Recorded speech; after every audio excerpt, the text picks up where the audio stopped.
Hi, hello. My name's Sam Harrison. I read, review, and discuss fantasy and science fiction books. And today we have a discussion, and that discussion is with Andrew Watson, the author of Harbinger of Justice, that I recently reviewed on the channel. So, Andrew, did you want to give everyone a little bit of an introduction? Sure, yes. Thank you so much for having me on. Name is Andrew Watson. I wrote Harbinger of Justice. I also have a YouTube channel where I talk about books, and that's about it. Awesome. Sorry, I've just knocked the furniture that's being stored next to me. Brilliant already. Might edit that one out. We'll see. Um, so I prepared a few questions in advance. So I thought we would run through first a few questions about your author life, because that's kind of the main reason that we've got you on, and to talk about Harbinger of Justice and maybe some future stuff that you've got that you've very recently announced. Yeah, yeah. And then, if we've got some time, I thought we could go into some kind of booktube, bookstagram questions towards the end. But obviously, if we run out of time, we'll make sure we get those book ones in. Sounds So, good. Yeah, I'm up for it. excellent. Let's start with so, when did you first know you wanted to write a book? This probably goes back to like primary school because we in primary school we used to get given like a piece of like a start of a story, and then you were to always write like the ending to it. And that was probably my favorite thing in primary school. We always did it on, I think it was like a Wednesday or a Thursday afternoon, and it was like a weekly thing, and that was by far like my favorite thing in primary school. So I would say it probably began there. And I did actually write a book in primary school. I'm not sure if I ever finished it, but it was kind of like a it wasn't good. It was kind of like a Avatar elemental type magic meets Percy Jackson, because Percy Jackson were some of the books I was reading at that time. So it was kind of like a rip off of those together in like an urban fantasy setting. And yeah, that was the first book I ever wrote, and that kind of got me into writing right from the start. Once I got into high school, I kind of moved away from writing and kind of fell in love with like music and doing things like that. And then I kind of refound books and writing in lockdown, just when the world closed down and didn't have anything else to do. And I kind of always had an inkling in the back of my head that I wanted to go back to writing. And I think it was just that I was like, okay, I've got the time to. If I'm going to do it, this is the time to do it. So I wrote a sci-fi book in 2020, and it was the first time I'd ever written something to the end and drafted it, and I went over it a couple times, and I didn't outline it. I kind of just discovery wrote that first book, and I think there was a lot of problems with it because of that. So I kind of left that to the side. There were some cool ideas, and I might go back to it one day, but I moved that to the side. And then Harbinger of Justice, I started in 2022. It must have been April, because I think it was pretty much a year between starting it and publishing it. And I was like, right, I've written a book.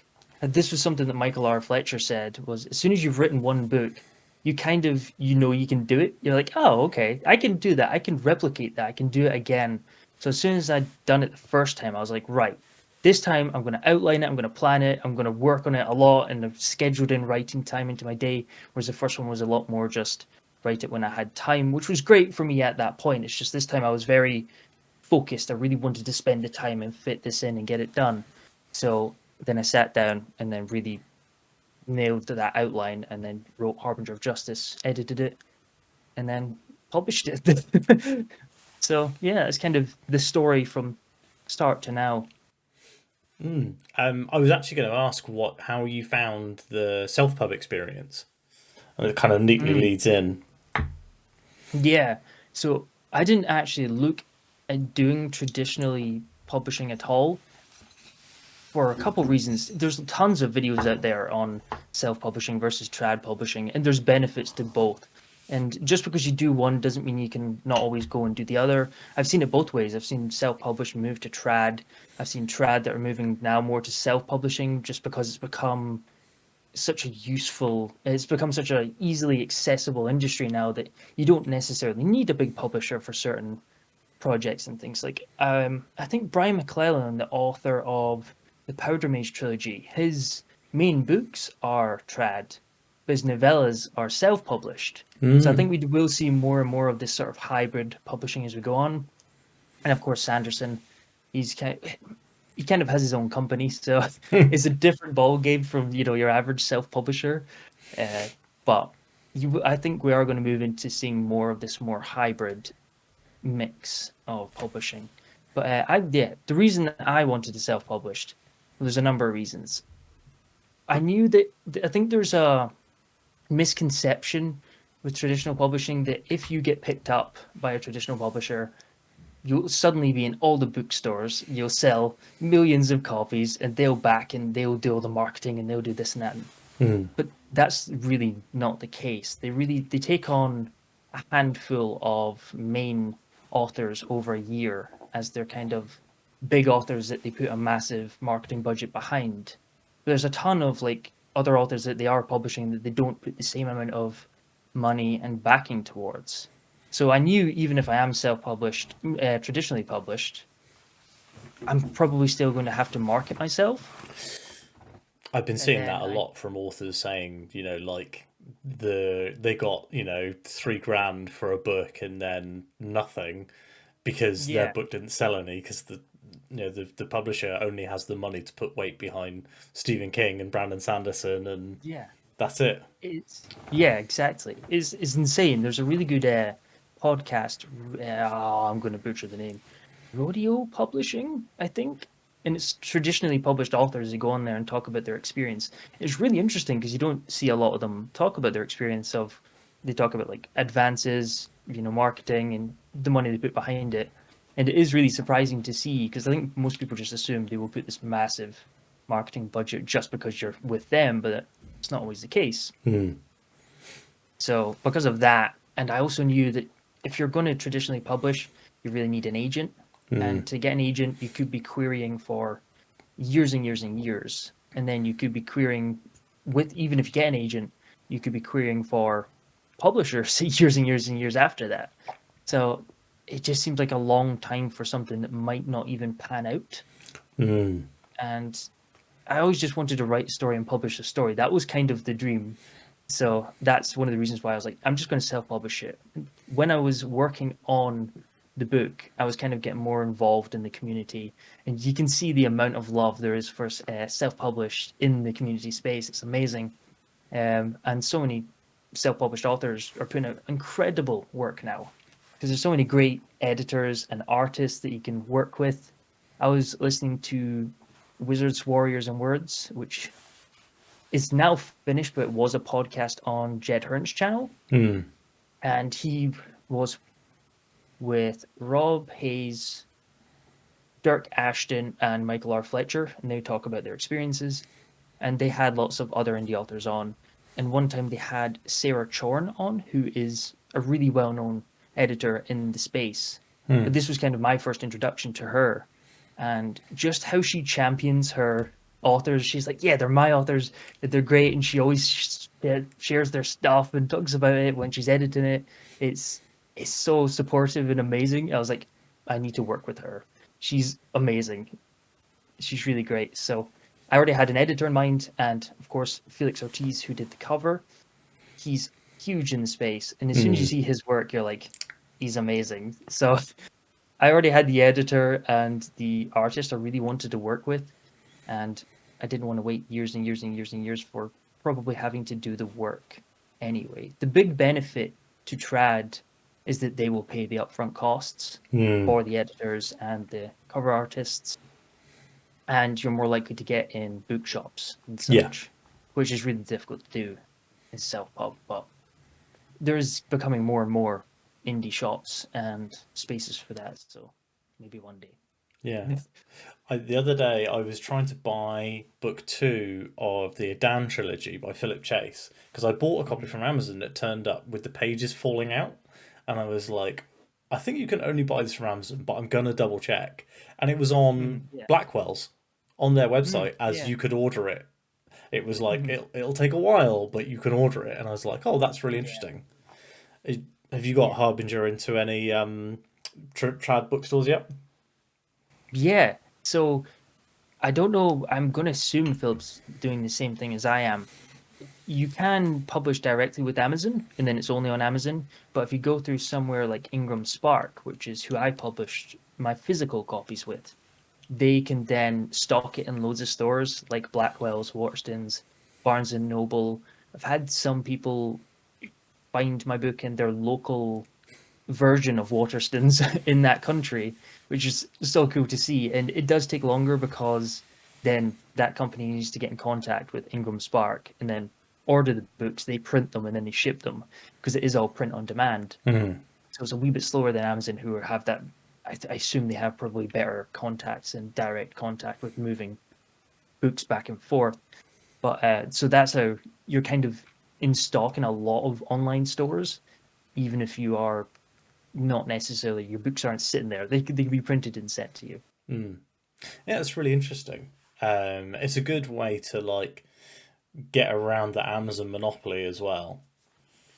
100%. Yeah, I know a lot of people who don't want to buy books on Amazon and want to help, local stores and such, which this obviously does. The other thing is libraries and things get access to it, which is really cool. You can request the book in a library, and I heard some libraries are easier than others to order books into. I've Mm. heard some that don't necessarily order them in, but others, I have had a couple of people say they've ordered it in and read it in the library, which is really cool. So, I ordered. So I live in Somerset, and the Somerset Library has like a request form, and I requested all the Murderbot books and also all of the Bound and the Broken. oh, brilliant. And that was actually how I read. So I bought the four, and I bought Of Blood and Fire, but I read Mm. Darkness and Light and Of War and Ruin from the library. Yeah, brilliant. Yeah, I'm pretty sure Ryan's Ingram Spark as well, same distributor, Yeah, because they're like the one of the massive names, and their quality of books is really good. So a lot of people go with them for that.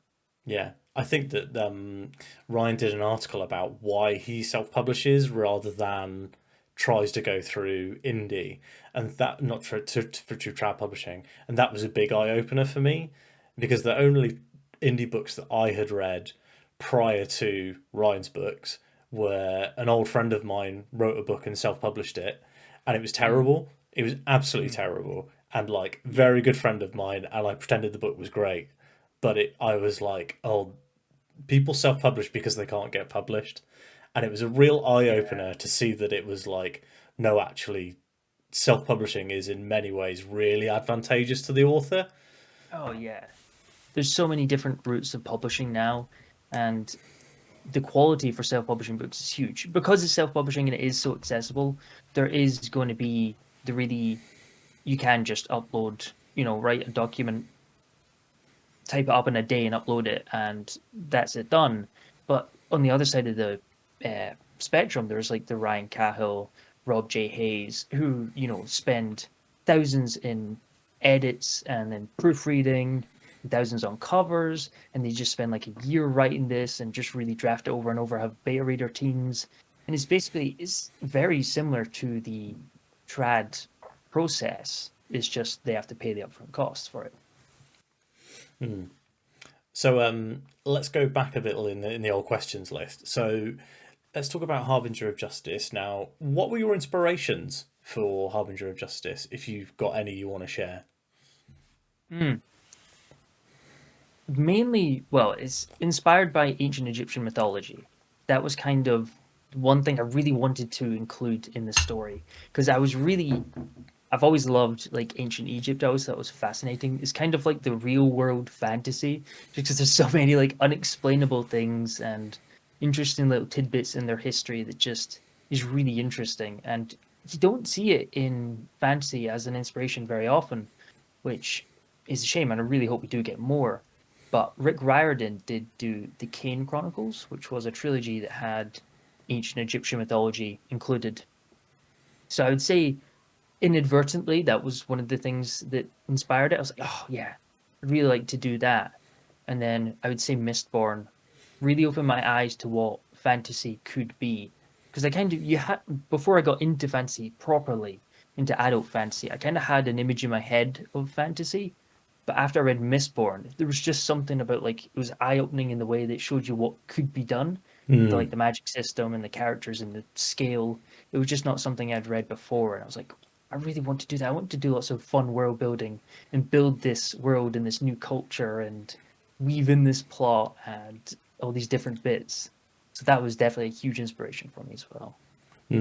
Yeah, Mistborn was the book that got me back into reading, like the Final Yes, same. Empire. One of my friends is a huge Cosmere fan, and he literally got into reading, read the Cosmere, and was like, "I'm okay. I don't need to read anything else." Uh, My friend did exactly the same thing. No way. I kid you not. He's the one that told me to read it, and he's read the Cosmere, and he just doesn't read that much anymore. he's read the whole Cosmere back to front twice since Oh, 2020. wow. That's amazing. Yeah, he's a proper because he read it all and he was like, "Guys, you have to read it." And he finally convinced us to read it, and me and another Hmm. friend. And then he was like, "I'm going to read it along with you." So he was like reading the books as I was reading them. Brilliant. He's the guy that I email and go, "Wait, how old is this character supposed to be?" Because in Sunlit Man, I don't think that he was that old. Yeah, he's got all the background knowledge. I wish I was like that. As I listen to like the 16th Shard podcast, they do a lot of the like lore stuff for Sanderson's Cosmere. I'm just like, oh yeah, that's a good point. Or they say terms, and I'm like, I should know what that is, but I don't really remember. My friend gets very mad at me because I don't know what a Dawn Shard is, and I don't know Uh, how to learn. It's been too long now. yeah, me neither. Yeah, yeah, yeah. Well, let's talk about. So, one of the things that I was saying earlier that I didn't actually mention earlier in the interview is that this is going to be non-spoiler for, or as very low spoiler as possible for Harbinger of Justice, because ideally we want people to read your book if they haven't when they watch this one. Definitely But in the guide. This is a good plan. can you tell us anything about Silence is Silver or the Black Mantle? I can, yes. Okay, so spoiler free. Silence is Silver is a prequel novella, so it takes place before Harbinger of Justice. So you can actually read it. I'm going to release it, and it's going to be free on like a newsletter or something like that. Is the plan? I will have like physical copies as well, but the plan is for the ebook to be free through the newsletter. But it's going to be a prequel novella to Harbinger of Justice, and it follows a character called Bass, who you do meet in the first book, but he's a very small part. He plays a bigger part in the second book, so you kind of get more of his backstory from this prequel novella. And there was a lot to do with he's part of this sort of subculture called the Erdal, and you do meet a couple of them in Harbinger of Justice. There's him, but there's also two later on that you meet, and I kind of world built this entire subculture and all this fun stuff, and I was like, oh, I kind of feel like we're not going to get there in this story. It doesn't make sense to go there right now. I've got all this like interesting stuff I want to share. So I was like, that would make a really good novella. And then I just kind of sat on it for quite a while, and I thought it was a really good way to just back up his character and just fill in a bit more about who he is, and just give some stuff beforehand before you get more of his character in the second book.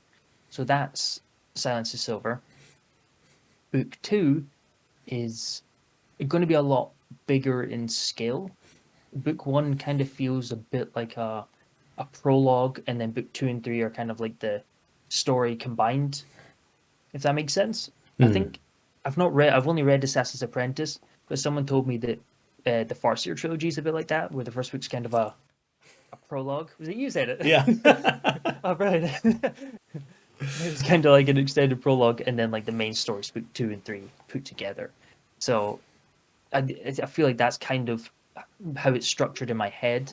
The first book, sorry, really follows Naya, and it's kind of her story, whereas book two focuses a lot more on Rai, because you get a lot of page time with Rai, but you don't necessarily get a lot about his backstory. You just kind of get hints, and you get enough to get through the story, and you're kind of building up this character in your head. But book two is really where we delve into his past. I have a whole arc of flashback chapters that just goes through his entire past and brings up to modern day, and how it ties into modern day as well. It's kind of I outlined them side by side, so they kind of reflect off each other and contrast each other. So that's kind of the plan with book two. Is a lot more Rye, scales up, becomes a little bit more political than the first book. I do talk about the politics of Taris in the first book, but only kind of on passing because it's not necessarily relevant to that leg of the story. But it comes up a lot more in the second book where we kind of scale up and we get a lot more political machinations and things going on behind the scenes. Obviously, And we find have out to more meet about the Empress. Well, of course. Maybe. Yeah. You do meet the Empress and get in with that sort of wider political sphere. The thing that I thought was really interesting about the book, and I didn't really go into this in my review because I was like, I want to keep this as spoiler free as possible, but I feel like we can probably talk about it or talk around it. I really liked how you give us backstory to a certain character after they're introduced. So we Yeah. get about 2/3 through the book, and then we start to get backstory chapters, like these flashback chapters.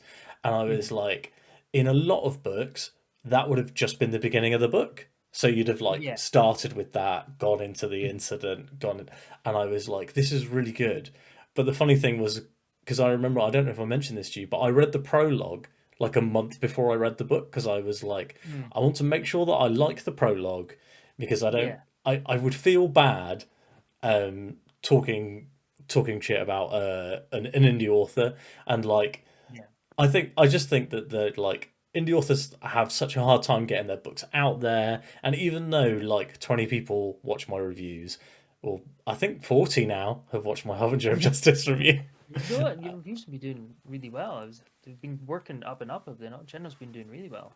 Yeah, It's been doing really well. I've been really surprised. I was talking to my wife earlier, and I was like, "Oh, I thought I would hit like maybe 100 subscribers in the first year, but Mm. like, and then I hit 200 in December, and then I was like, 200 is more than I was expecting to hit like That's amazing. Yeah. in 6 months, and Yeah. then Yeah. like I'm almost at 300 now, so I'm at Yeah. 270, I think.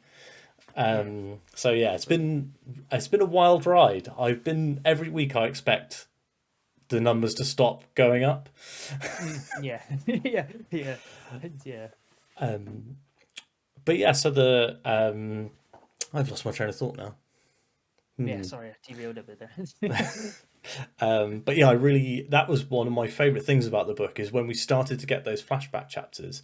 I was like, oh, this is interesting because it's not just the same structure everyone else is using, you know? Yeah. And I was like, this is the sort of thing that you might not get away with in trad pub because they'd be like, Yeah. oh no, you need to move these chapters, you need to move this Yeah. around. Yeah. Yeah. There is Oh, like a the prologue. I remember I read the prologue a month before, and so I had thought when I was reading the book, I was like, oh, the prologue's about Rye, and then I was like, no, mm, no, wait, it's not. I've remembered the name. yeah. Yeah. Yeah. I think a lot of people go into it and they think it might be Rye, or because there's a lot of things with names changing in the series, and so it's not necessarily trying to trick people, but it does kind of give you that. What was that about? And then when it all comes together, I kind of what I tried to do was bring it all together all at once, because at that point you kind of a lot of things come together, and Yeah. then you suddenly it's like, oh, this is connected with this, and then the prologue makes sense, and I really like that aha moment of things all coming together. So that was kind of the reason why it was kind of a weird structure, and that's kind of how I did it.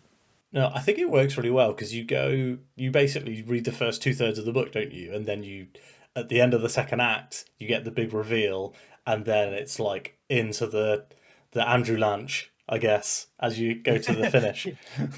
Yeah, yeah, yeah. His name. Speaking of the finish, any plans to write anything outside of the Shadowbinders world or more Shadowbinder books after the initial trilogy? Oh yeah, it's insane. I've got so many I'm sure all writers are the same where we have like a pile of lists of things that we want to write and just not enough time to write them all. So the Shadowbinders trilogy is part of a bigger series that I am going to write at some point, but I'm probably going to move away and do some other stuff and then come back to it. So I'm gonna have the Shadowbinders trilogy. I have this like standalone classic fantasy type thing that I really want to do, got this like sci-fantasy cyberpunk background thing I really want to do. Got really into cyberpunk this year with what I've read, and I love like the cyberpunk show and the game. And I'd really want to delve into that subgenre, and then I really want to come back, and it's kind of an interconnected universe. So the Shadowbinders trilogy is it's difficult to talk about spoiler free. It's kind of like the Cosmere in a way. It's kind of part of it's a condensed, it's a finished story. You can just read the trilogy, but there is things that get more depth and more explanations from this bigger series that's going to be after Shadowbinders trilogy that I want to come back and write. So that's the plan. So because there's obviously like there's some world hopping in Harbinger of Justice, and so that's kind of our first. Like, when I was looking at that, I was like, oh, there's definitely a story set on this place. And like in my head, I was thinking like, there's so much going on here. There has to be a story here. Yeah, yeah. Let's have to find out. Don't want to say anything. No, don't spoil it for me either. I want to read it. So let's go. We'll start to wrap up the author questions here. But do you have any advice or any suggestions to aspiring authors? Yeah, that's the tough one. I would say the obvious ones are probably the ones that you hear all the time. It's the ones like write a lot, write consistently. For me, writing consistently is huge. You don't need to write every single day, but there is something to be said about making the time for it. And just, I think there is this idea that we just sit down and we like filled with ideas. But the number of times I sit down, I'm like, I have no idea what I'm going to write. Even with an outline, I'm like, okay, I know roughly where we need to go, but how am I going to make this into a scene with characters, and how are they going to develop, and what's all the minutiae and the small details of how we're going to get from here to here. And I think part of it is just sitting down and forcing yourself to write, even if you're not feeling it. There isn't necessarily this spark of motivation. It's just kind of going in and getting the work done. And I think a lot of people struggle with the first draft because they think that it needs to be perfect. It needs to be really, really good. Whereas first drafts are just, the job of the first draft is to be done. You just need to get the story down, and then it's a lot easier to fix up bad writing than write good writing first, if that makes sense. So those are kind of like the main things. And once you get that down, it's just iterative. You keep building on it, keep building on it, keep changing things. And focusing on one thing in a draft is something that I've heard from other authors, and it really helped me. Is like, okay, in this one, we're going to focus on plot consistency and pacing, and then one for other things, and then right at the end, you work on the actual prose and the how you're getting the information across. So having that sort of iterative process in writing is really, really useful. And lastly, I would say just get immersed in the community. Community is really good. Follow lots of authors and reviewers, and follow Sam, of course. And it really helps just tune into what people are reading and what they like about books. One of the things that I didn't realize was such a big thing was maps. I got into it and I was writing the book, and I'd never thought about doing a map for it, and I wrote it. And maps, there's so many people that love maps. I'm like, okay, I need to get a map. People are going to be mad if there's no map. So, but also even just small things, well, not small things, I would say pretty big things, like in the publishing process. One of my ARC readers emailed me and said, do you want me to put your book on Storygraph? I was like, oh yeah, of course. Sometimes I don't really use Storygraph, so I hadn't really thought about it. And just getting this back and forth with readers and other authors as well. There's tons of great author discords and things to join. And just being able to have someone to bounce ideas off of is huge. So yeah, get immersed in the community is definitely vital and very, very useful. Awesome, thanks very much. Yeah, I think that's useful to me personally as someone who is in the very early stages of trying to write something. But also it's nice to get that insight, I think, as well into like the author community. Because there's weirdly I follow a couple of author tubers, So like people whose whole YouTube channel is just about writing a book. Oh yeah, yeah. And I often there's this girl that I follow called Kate Kavanagh, and she posts like she posts like 45-minute videos, and I'm Yeah, like, this is the perfect video to listen to while I'm cleaning or like yeah. She's great. I've seen her stuff as well. She's really good. yeah. I remember watching her years ago, and now she's like completely changed. I didn't watch her for like 2 years and come back and like, oh, everything's changed. Um, but speaking of YouTube, so I had a few kind of book influencer questions. I know that's a terrible term, I think, but I feel like that's the Yeah, umbrella for if you talk about books on the internet. yeah, yeah. So what came first, your YouTube or your Instagram? Instagram by a good number of years, I think. It surprised me because I was looking for how long have I been doing Instagram? It was like for a post or something. I went back and I can't remember what it is now, but it was a number of years, quite a long time ago. Didn't realize I'd been doing it for that long, but I started getting into books again, and I started following a page of Words and Wishes, who her name is Sarah, and she runs the Fantasy Fellowship Discord and group. And I started following her just because she posted about books, and I was interested about learning more about books when I was first getting into what to read next type of thing. And I was following her, and I was seeing all this back and forth, and people talk about books and all this like discussion. I was like, I want that. That's really cool.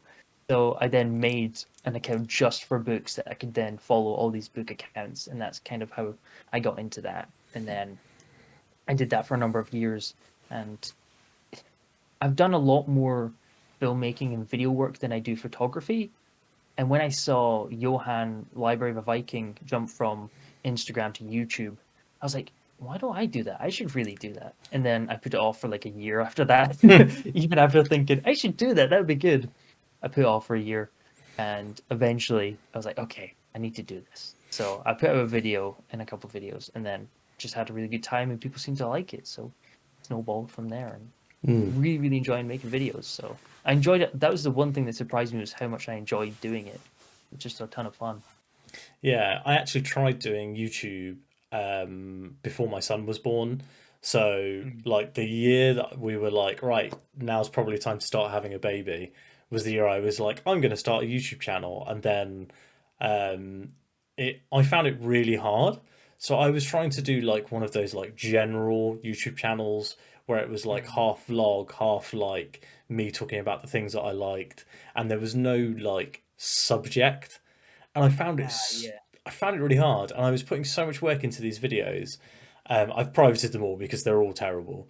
Um, but I was putting so much effort in, and when I started BookTube, I was like, because I put it on off for so long as well, in the exact same way, because I was like, it was so much work, and I have no free time, and I don't read enough books, and like all of my favorite booktubers like conspired by making videos about booktube that made me realize I could do it.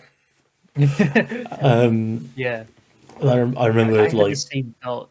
I had the mm, exact same thought about like I don't read enough books, or I've not read like the some of the highlights, like the classics that people are referring to. Like at the mm, point, I hadn't read Hobb. I've still not read Abercrombie. I know I'm a monster, but I haven't I either. will do it. Have you not? Yes. Good, I'm not the only one. I th- So the one upside is you can then make that kind of your thing, because people, a lot of, because everybody else has already read them, you can go in and you can say, I've not read them, so you're seeing this from a perspective from someone who's never read them before, which is quite good. So it's just finding ways to find that sort of unique twist for you and your own experience, because people are interested in hearing what people think about books, and no matter where or what perspective you're coming from. yeah, I think that was. I realized that that was my niche.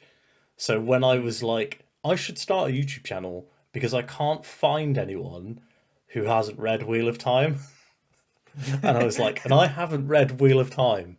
And I was like, every single YouTuber talks about how it's their favorite series, but they've All the all read it. contents. Yeah. And now I am reading it. That's my copy in the background.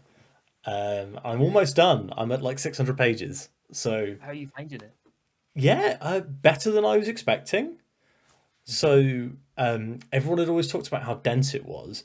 And earlier this year, I had read Curse of the Mistwraith by Janny Wirtz, and I had found that to be too dense. Like, Okay, yeah. I read the whole thing, but it took me like 2 weeks, and I normally read a book and a half a week, roughly. Mm, So I was like, this is take like I was like sitting down for hours and reading 35 pages, yeah. and I was like, oh, this. I'm not sure about this Wheel of Time if people are saying it's like this. Yeah. And I sat down to Wheel of Time and I was like, oh, this is just Sanderson. You can see where he got a lot of his style from. Very, Yeah. very similar, very readable. And I was Mm, like, but it also reminds me a bit of Philip Chase's stuff because mm, Philip does that mesh of classic fantasy and modern writing techniques. And I was like, yeah. this is almost where I'm feeling Robert Jordan is hitting. Mm. So I'm excited to read more. We're going to be reading one a month. Ah, And that's I, cool. I kind of want to read the next one sooner, but I also have some really good books lined up. So, um, I can feel mm. that. Now, sticking on the YouTube, you've recently launched a Patreon and you launched a Discord, of which I'm a member of both. So Yeah. I obviously bribed Andrew to be here. Um, and how's that going for you? I feel like the Patreon. Every time I see more names in the video, every time you Yeah. make one. Yeah, it's amazing. It's unreal. It's really cool to see. So the big idea behind it was the YouTube comments are great and they're really good for uh, talking to people, once or twice a couple messages. But Hmm. sort of this back and forth it just doesn't facilitate very well in the comments. So it's like it'd be really good to get like my own Discord where people can talk and you can just have a lot more of a back and forth. And then the people who are viewing it, who will probably, I assume, have very similar tastes in books, can then talk to one another as well. Hmm. It just Discord just works a lot better than YouTube comments for that. But obviously, YouTube comments are huge and really helpful for a video performance. So please don't not comment because of that. I'm And I terrible do for read all the commenting though. comments. I know how good they Yeah, are. and Like so am I. from as a YouTuber, I know how useful comments are and how excited I am to get one. But I watch Yeah, most of my YouTube time is when I can't read. So yeah. if I can read, I'm trying to read. But if I cannot Mm. be reading, I'm watching YouTube. And like usually my hands are covered in flour or like Yeah, yeah, olive yeah, oil or yeah, something. yeah, yeah, Um, yeah. I so have the exact same thing. mm, now while we're here, let's talk about your reading as well. So what are you most looking forward to reading this year? Oh, well, the obvious choice is Wind and Truth. You can't, it has to be that. I almost wrote that Stormlight in the 5. question and said, this is where you can talk about Stormlight 5. Yeah, it's kind of the predictable answer, but it's the right answer. That's why it's the predictable answer. So it's got to be Stormlight 5. Stormlight, probably my favorite series of all time. So obviously, I'm really excited for this book, especially because it's the final book in the arc, Hmm. which means we'll probably get a lot of deaths and lots of reveals and fun things. So I'm looking forward to that. That's kind of the obvious one. Hmm. But I actually think I have it here, actually. There's also Silverblood Prince. No, Silverblood Promise. Sorry. Hmm. I am so excited for this. I don't know why. Sometimes just a book calls out to me. I had it with Empire of the Vampire. I think it was just something about the tone and some of the things that I saw from the blurb and things. I was like, that just sounds like a book I'm really going to enjoy. And I kind of have that same feeling with Silverblood Promise. So Hmm. really, really looking forward to that. That's another one I'm really looking forward to.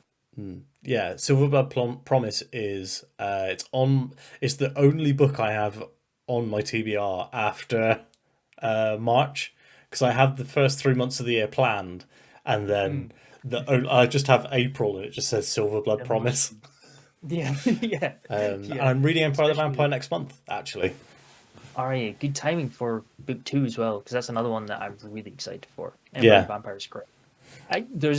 It's funny. There's a lot of books that I get really excited about that are very individualized. I feel like Empire of the Vampire is one of those. You either Mm. love it or you hate it. It's the same with Dungeon Crawler Carl. There's a lot of I talk about that a lot, but there's a lot to do with the humor. I mentioned Mm. it once or twice. And if the humor doesn't jive with you, then is completely understandable. You're not really going to like the series, Yeah, uh, I or think. the lit RPG stuff, because Hmm. that's very different. Yeah, the Wandering Inn that I've been reading is like the longest lit RPG ever written or something. Yes, Um, I did, ridiculous. I didn't think that I would like it, honestly, up front. I was like, I don't see myself enjoying lit RPG stuff, but I've been really loving it. And some of the like hidden depths that they've introduced in some of the, you're like, oh, this has such huge implications, and I feel like the author understands that. Yeah, yeah. Really smart stuff. It's funny. I have it on my TBR. I really want to read it or listen to it or something. And it Apparently, is the one of those audiobook's things really where, good. yeah, I've heard that too. I've heard that, and I might do the audiobooks. But it's one of those things because it's so long. You're worried about, oh, is it going to be too drawn out? Because you know you talk about like the infamous slog with the Wheel of Time, and just something that length. You're always like, it can't be good for that long. It just can't. But everything I see about the Wandering Inn is like, it's amazing. It's great. It's still great. I know Matt's Fantasy Book Reviews thinks it's amazing. He does a lot of reviews and really enjoys it. So He's the one that got me yeah, to read it. Really, is watching his yeah, stuff, yeah, and yeah. then so the people have been talking in the comments on my Wandering In videos about how there's going to be a Kickstarter for a physical edition this year, and that is definitely something I'm going to get. Yeah. I'll bet because it's going to be also the first ever time that the rewrite of Volume One has been published anywhere apart from the website. Oh, So okay, cool. I didn't yeah, know that the was a one. author completely rewrote the first volume, Okay, and apparently added loads. Because I'm talking about stuff okay. in the videos, and people in the comments are like, "There's no dragon in this chapter," and I'm like, "Well, there is."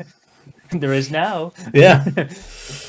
If you Um, add a dragon to a chapter, you just know it's 10 times better after the dragon. If something's not working, you chuck a dragon in there. I and definitely it, need to read the update chapters then. yeah, it's like a smart dragon that's like afraid, like a scaredy dragon, which is Okay, that quite sounds funny. amazing. Yeah, that sounds great. You wouldn't think that you would read a full chapter about a woman teaching ants to play chess and be like, "Wow, that was really good." Really? Is it got like comedy aspects to it, or is it I've laughed a very few serious? times. I Okay, don't think it's like it's not it's not written to be a comedy, okay, okay. but like there are jokes, and the main character is from our world, so she's Oh, like okay. observing the fantasy world as a person, Okay. and that's funny. Yeah. Um, Okay. I need to read that. It sounds really good. yeah, I think it's worth a read, definitely. Especially, I mean, it is 100% free as well, which is really good. That was one of the things I was like, if I start a read along, it'd be nice if everyone could follow without having to pay anything. Yeah, yeah, definitely. So, but it seems that none of my regular viewers watch that, but there's like 200 people who only watch those videos. Yeah, just it is. I think it is one of those fandoms that are just really, really excited about the books. It's the same with the Dungeon Crawler Carl fandom. I'm just kind of getting involved in it, and wow, people are really like on the ball and are so happy to discuss these books, and it's great to see such like a ravenous fandom. I really like it. One of the people in the comment recently said that my chapter by chapter read along is the only one of its kind because people have done it for the first read but not for the rewrite. So Ah, okay. they were like, "Oh, this is literally the only one." So we talk about it on the Discord, and I was like, "That's exciting." That's brilliant. That's so cool. Yeah. Um, while we're here, the last question I had written down which was, do you have any advice for people who are thinking about starting an Instagram, a Bookstagram, or a Booktube channel? Yes. I would say just go for it. I think there's a lot. I saw this on Fun Fancy Book. She did a stream when she hit 10K, and someone asked, "Do I need like a big bookshelf of tons of books and things in the background? And do I need to have like all these physical books? And do I need to read 20 books a month?" That this is not how the person phrased it, but this was kind of like a lot of the questions that I've heard before is, do I need X, Y, and Z? And the answer is no. You just need. I mean, now you use your phone to film. It's super easy to film and upload videos, and people are interested to see new people coming into a certain series, or if you have got a huge backlog of books that you've already read, there's tons of stuff to talk about. So I would say just start making videos, iterate. It's very similar to writing in that way. That every time you put one out, just try and improve one thing. I've heard from tons of people that they talk about the like 100 videos. If you put out 100 videos, then that's when you'll start getting progressively better and better all of a sudden. And so yeah, I think it's something you need to just do to learn. It's not something you can read up on. Of course, there is technical side of it that you can read up on, but things like talking to a camera is very, very weird, very jarring. There was one time I was shooting a video and I forgot to press record. So it's weird talking to a recording camera, but it's even weirder talking to one that's not filming you. And then it's weird That trying was to kinda weird. recreate that afterwards when you have to do the video again. Yeah, exactly. I'm like, oh man. So yeah, and I'd say consistency again is huge, particularly if you want the videos to grow. Perhaps once you've got into a rhythm of it and you're uploading, like having some sort of schedule of one a week or something is huge. Because a lot of people, there's kind of two big ways of doing it. Is people work on really, really big videos, like one a month, but it's like this huge production, and other people do like the more regular videos. And so you can but I would say the more regular videos is definitely the way to go, particularly at the start when you're kind of figuring everything out as well. It's a lot easier to figure out on the go and just iterate as you're going on. So yeah, that's what I would say. Yeah. I think I found with starting the channel is I was basically originally like going, this is for fun and I will make a video when I'm having fun. I like having so the first like month I did like 5 or 6 videos, and then I remember watching a video by Criminoli. Have you seen his channel? I don't recognize the name. So he does crime book reviews. Okay. And I had found his channel when I first started getting into Booktube, and he had 200 subscribers, and I was like, "This is a really nice bloke. He's really knowledgeable. He's read loads of books." I was like, "Oh, I'll keep in touch. I'll keep watching this channel." But because I read mostly fantasy, I was never really interested in his stuff. And then he put a video up that came into my feed that was like, "You should start a Booktube channel," which was the main reason I started my channel, really. Oh, And amazing. he put this video up, and I was like, "Whoa, he's got 27,000 subscribers from 200 a year before." And I was Yeah. like, that growth is insane. And in the video he was like, consistency is the number one thing. And he was like, Yeah. I batch film my videos and then I put a video out every single day. And I was like, Yeah. oh, I can't do every day. Yeah. Yeah. But I do Yeah. Monday to Friday at the moment, and it's achievable. Yeah. But I don't edit or do much to my videos, so the bulk of the time is the reading and then the recording. Yeah. Yeah. Yeah. No, definitely. You don't need to be a really good editor or spend loads of time on the edit now, though, because a lot of No. people like the more conversational, chilled back. There's some of my favorite videos, just the very relaxed, sit and talk, almost podcast style videos. So they're great fun. They are really good. Yeah, I mean, if you watch Mike's book reviews, right, he's one of the biggest in the fantasy space, and he literally just turns his camera on, talks into it, and then turns it off. Like, I don't know how he does it. It's unreal. He's like cohesive, constant thoughts, and it works really well. And it's a great video. And you're like, how did you do that? Just I need to cut. I need to like think about what I'm talking about, because there's so many times I get derailed and start talking about something else. I'm like, no, I need to cut that. That doesn't make any sense. you're like, wait, I need to make sure I've mentioned Dungeon Crawler Carl and Flames of Mirror in this video, Exactly. It's the checklist. and Harbinger of Justice on Kindle Unlimited and in bookstores now. Exactly. I'm actually terrible. For a while, I did it at the end of every video, and then you do forget. Yeah, it's quite easy to forget to mention these things. It's funny, when I was watching your 2024 books, you were like, these are the books I want to read in 2024. And you're like, I should probably tell you also, I'm writing a book that'll be out in 2024. Yeah, yeah. 'Cause that's the weird thing, is because all my content is focused on fantasy books and what I'm reading, I do obviously really want to talk about what I'm writing because I'm really excited about it, but I'm like, I don't know who's here for this. So it's making the balance of being able to talk about it but not making it overwhelming, because I know most people will be there for just reading the normal books and things. So I don't want to just be like, read my book. So I really enjoyed the writing vlog that you put up. It was a few months ago now, wasn't it? You put up a writing yeah. vlog, and I was like, yes, absolutely, love to see more of these. But maybe I'm a minority, but I definitely would like to see more. Yeah, thank you. I really like making those. They're good fun. They are a wee bit more. They take longer to shoot, and they didn't seem to have the same draw. They didn't get the same attention. But the thing is, it seems to be it's a smaller group of people. It's a group of people who really like it. Like the level of interaction's higher for that amount of views on a video. So I can see that there's interest there. It's perhaps just not the majority of why people come to the channel. So I will continue to do them. It would probably just be more sporadic, things like that. Because I do really like doing the writing stuff as well. Yeah, I really enjoyed the Assassin's Apprentice reading vlog as well. I can't do reading vlogs. It's a lot of fun. My wife was like, "You should do a video like this. It's really good." And I was like, "All I do is sit on this sofa and read books. I don't go anywhere to read them. I don't read anywhere interesting. I literally just sit in the same place." To be fair, I'm the same. I shoot in different locations to try and mix it up, but most of the time I'm reading in like two spots. It's just the same two spots I'm reading in.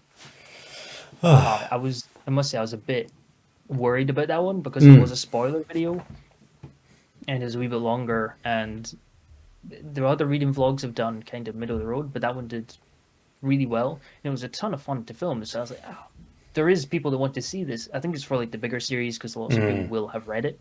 But I'd love to do more spoiler-filled reading vlogs like that. I want to do one for, well, I have shot one for Sword of Kaigen. But Ooh.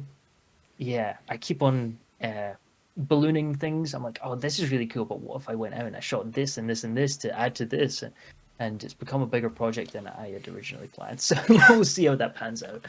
I'm sure I've mentioned that I feel like your videos are like, in terms of the actual quality of the video, you're better. You're better than every other booktuber. Like, I feel like the only person who comes close in terms of production quality is Daniel Green, and like he very clearly is using an editor. He's been doing it full time for 5 years or whatever, Yeah. and I still think yours are lit better.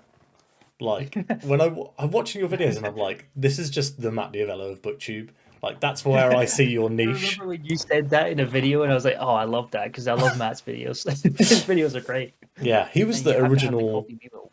Yeah, he was the inspiration for my first YouTube channel. Oh yeah, And I remember I can't remember where it was. I was reading Cosmo books, I think, and I was every time I would finish a book, I was like, right, time to see what everyone else thinks of this book that I've just finished. Which was what I always used to do. I would literally finish the book and be like, right, I've got like an entire evening of just sit down and queue up reviews. yeah, And I yeah. found one of your videos through there, and I was like, this is an instant subscribe because the quality of your production. And I was very Thank you. jealous then when I read your book and it was good. Thank you. I was quite lucky because I went into this with already knowing how to shoot videos because I have a degree in digital media, so I kind of had a leg up when I started the channel because I knew how to film and edit already. But again, it leans into the idea of use what you know, use what you can do, and I thought, well, if I'm going to shoot videos, I'm going to try and make it a good production value and do the things that I like to do. So I have a ton of fun. I'm one of those strange people that actually likes editing. I know I'm in the minority because a lot of people are like, nope, outsourcing it, don't like it, but I actually quite like it. It's just where it all comes together. So Yeah, I think if I did more dynamic videos, I probably would enjoy the editing more. But most of my editing is me scrubbing through to see where I've done this, which is when I'm like, that's when I need to put a cover in.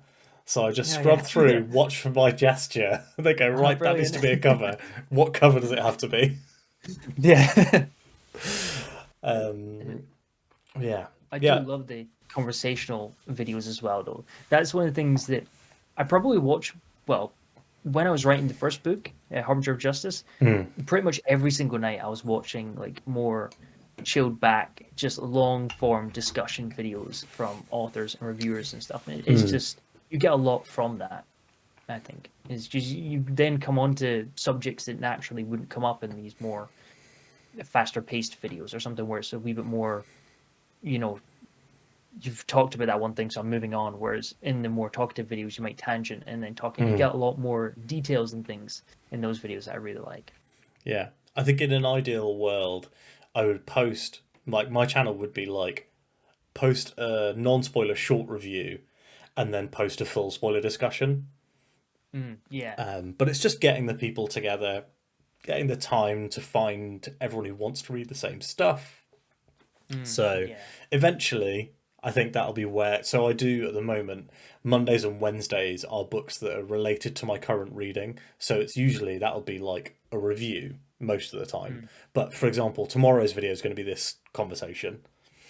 But but like in an ideal world, it'd be like Monday review, Wednesday spoiler discussion for that review. Like that would be perfect. I Okay. think Yeah. that's the future ideal. Yeah. I like that. It works. Yeah. But anyway, well, I didn't bring you on here to talk about my channel. No, it's great talking. I love talking to other people that do the same thing as well. Yeah, That's one definitely. thing that's great about this community is everyone's so up for talking. That's what I love about. Like, I was so surprised that everyone's just like, "Yeah, I'm happy to talk," and then you can is with authors and reviewers, and it's great. I love how open everybody is. Yeah. I saw Mike from Mike's Book Reviews said on a video, he was like, nobody invites me to do discussions on their channel. Just invite me. And I was like, Yeah. oh, I will. I'm going to do it. Yeah. Just I wait think a until lot I of have people. more than 200 subscribers. Then, so he Yeah, thinks I'm but that's the serious thing. about it. Yeah, I think people look at the numbers and they think, "Oh, he won't want to. He'll be too busy. He'll probably get a million emails a day," and he probably does get a million emails a day. But I don't. I think a lot of people are threatened to ask the bigger people onto a video. I did a collaboration video for spooky reads and autumnal reads because it's not really something that I'm particularly versed in. So it's kind of I wanted recommendations as much as anything else. And I was so surprised at how many people came back immediately. Like, yeah, I'll be part of that. That's great. It's like I've been watching you for years. That's so cool. You get to be in my video. So it is amazing. Yeah. I remember that Matt from Matt's Fantasy Book Reviews asked me to be in his 2023 video, and I was Yeah. like, I've watched so many of these videos. And how I'm gonna be in what is awesome. Yeah. But yeah, we can't. We probably shouldn't chat about BookTube all day, as much as we could. Yeah. Let's wrap up there because I've gone through all of our questions. If people are looking to find you on the internet, where's the best place, or where can they find you? Just Andrew Watson on YouTube. I should come up. If not, type in books, and hopefully that'll whittle out the other Andrew Watsons. I am The Fool's Tale on Instagram.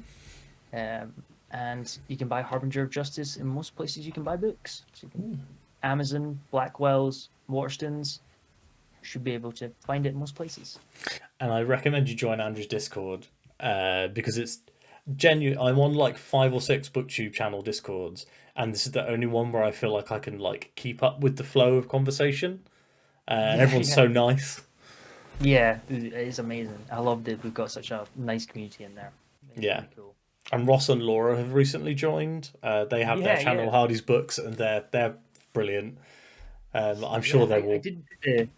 I didn't put the user to the channel, and then they Right. posted something, posted one of their videos. And I was like, oh, it's them. I'm sure they will blow up, and I don't. I think it will be soon.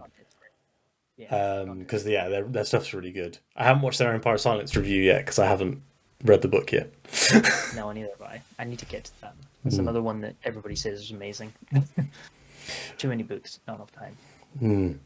Well, let's finish the episode here. So I'm going to go into the end of the episode spiel. So everybody, if you have liked this video, please give it a like. If you didn't, tell me why in the comments and let me know your thoughts. If you've read Andrew's book, then please have a chat with us in the comments down there. And of course, subscribe to the channel because every single one makes me feel fantastic. Thank you, and I will see you tomorrow.